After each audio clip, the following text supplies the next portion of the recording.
Alex Packnadel and Ryan Bodenheim pit the Avengers against the power of Cyttorak as the heroes respond to some of the threats that have invaded Earth in the wake of Doctor Strange's untimely demise. Alex Packnadel explores some of the threats now on planet Earth thanks to Doctor Strange dying and his magical warding failing, focusing on Iron Man and how his run-in with one of the three mothers, the Crawling, really compromised him, but of course, in classic Tony fashion, he hides it away to get the job done. The book really does get weirder than it actually should have been, since what could have easily have been an simple Avengers battling demons or magical monsters for a little bit turns into this weird trip for Tony through another dimension, tied into Cyttorak and him realizing that there is no actual attack and these people are actually fleeing their dying realms looking for help and heralding the arrival of this so-called child. I had wished that Alex kept up the idea of Tony being compromised by the Crawling. There was a great bit at the beginning where the being was just fucking with Tony's head, trying to make him drink, but it just kind of disappears after that and doesn't really come back at all, and it's a shame since that was such an interesting thing for the character to deal with and overcome, and I'd like to see him go back and have to deal with that when there's something magical at play there messing with his mind and actually forcing him to drink and stuff like that. Ryan Bodenheim's wonderful artwork perfectly encapsulates the weirdness of all of these other realms arriving on Earth and our heroes exploring these strange places. The action was also really clean and well defined, and I loved the detail in the page of Tony's armor getting ripped apart by Mjolnir. It was just really wonderful. Death of Doctor Strange, The Avengers Issue 1 was a pretty interesting adventure for the Avengers to partake in, and while the actual consequences of what happened in the book are yet to be felt, if they ever are, I enjoyed the trippy journey into another realm and some of the ideas the writer presents here. I'm going to give this issue a 7.5 out of 10.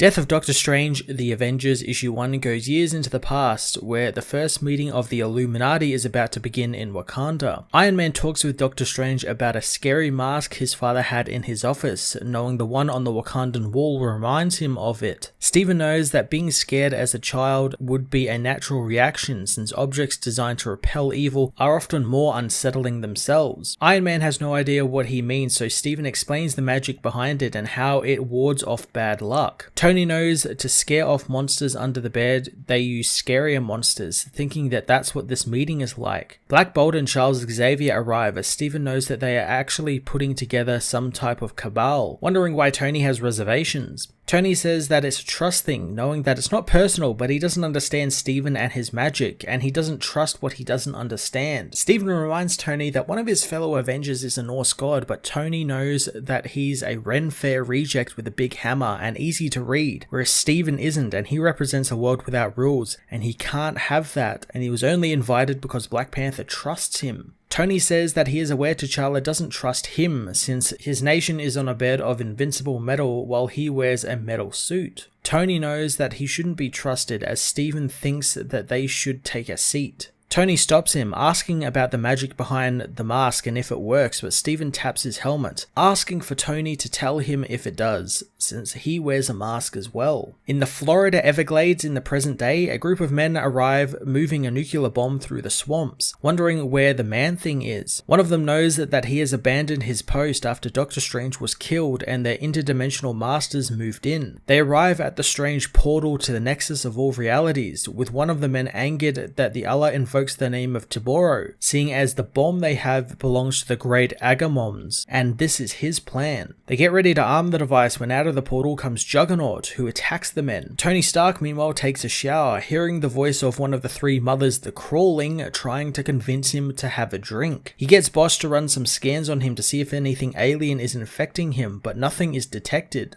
Steve and Carol meanwhile are concerned about Tony, but Steve knows that he'll be fine, but the three mothers did rattle him. Carol asks about Thor, and Steve knows that this is different since he believes that he could have stopped Malekith's invasion during the War of the Realms had Strange told him about the barrier. Steve asks how Captain Marvel is doing, and she reassures him that she is mostly intact, but knows something is coming. Carol is soon contacted by T'Challa, so she asks him how Antarctica is as Panther, Namor and Echo scout out Umar's fortress, which has been girding itself for an impending attack. He tells Carol that they aren't being hostile and it's like almost they are wanting protection from Earth's mightiest heroes. He tells the team of a massive energy surge from the Everglades, hoping Carol and Steve and the rest can investigate that, so Carol says that her, Steve and Thor will, while Iron Man will sit it out. Iron Man, however, arrives, saying that he's fine and he will be going with them as well. Heading to the Everglades, the Avengers find the men from before, all having been killed by something very big. Tony discovers the nuclear weapon, scanning it and confirming that it was one that went missing from a Soviet stockpile in the 1970s, and is currently counting down. Tony wants to take care of this, knowing that Carol could absorb the energies, but there is no idea how safe they would be around her after it. Carol picks up chatter on comms from Miami, wondering if anyone knows where Kane Marco is right now. In Miami, multiple Juggernauts wreak havoc through the city as the Avengers respond, noting the tower the villains seem to be building in the city and how it's giving off a lot of psionic energy. Thor flies in to attack against Carol's orders as Iron Man meanwhile stays in the Everglades to disarm the bomb. As he does, a centipede crawls into his armor, scaring him and causing him to eject himself from the suit as it reminds him of the crawling's tentacles. Tony knows what's going on, telling the team that this bomb isn't brought to the scary portal unless something dangerous is about to cross over, and the bomb was meant to destroy it. The Avengers meanwhile find the Juggernauts aren't attacking people, only wanting metal from the city for their tower. Captain Marvel blasts through one of the beings, destroying it, but she didn't expect to do that, causing her to crash into a car as Thor is grabbed by one of the Juggernauts, knowing that since they have no soul, he doesn't have to hold back. He smashes up the Juggernaut as more continue building the Morning Spire Tower, calling for more metal as the defeated Juggernauts begin to reform. As Carol remembers, the Crimson Bands of Cyttorak was one of Stephen's spells. Carol wonders who is casting these new spells for these Cyttorak constructs, but Tony knows that that's not his lane, knowing he's dealing with nuking the Nexus. He asks Boss what is on the other side of the portal, but the AI says it's unknown as Tony, despite Carol's protests, walks through the portal, entering a chaotic and strange dimension. Ahead of him, he finds a red-skinned alien boy, helping the injured alien up and through the portal he fell into, arriving at the Crimson Cosmos. Tony asks the boy what happened in the desolate wasteland, learning that it was the three mothers and their child wanting it to be taken to a nearby Morning Spire Tower. The Avengers continue battling the Juggernaut constructs, but Thor is caught by one of them, which smashes his head in and injures the God of Thunder. Tony meanwhile learns that the Morning Spire was meant to tell the alien boy's story and warn people, but soon there was no one left to warn until Tony arrived. Psionic energy ripples out from the tower, infecting Tony, who sees the child's story, learning that as the child grew, she found the Crimson Bands were hers to command, using them to make an army of Juggernaut constructs to combat the three mothers. But it wasn't enough and the villains burned the realm, with the Lord Cyttorak using his powers to abandon his throne and flee the realm. Tony realizes this attack is only the work of a child trying to scare off monsters as he finds the child has died. The nuke soon goes off, forcing Tony to flee through the portal as Thor regains composure, racing towards the spire and smashing right through it. Tony soon returns to Earth, trying to tell Carol to stop the attack, and they have to leave the spire alone since it's not a weapon, it's a headstone. He races towards Miami as he tries to get Thor to stop the attack, but it's too late as Thor throws Mjolnir towards the spire and the Juggernauts.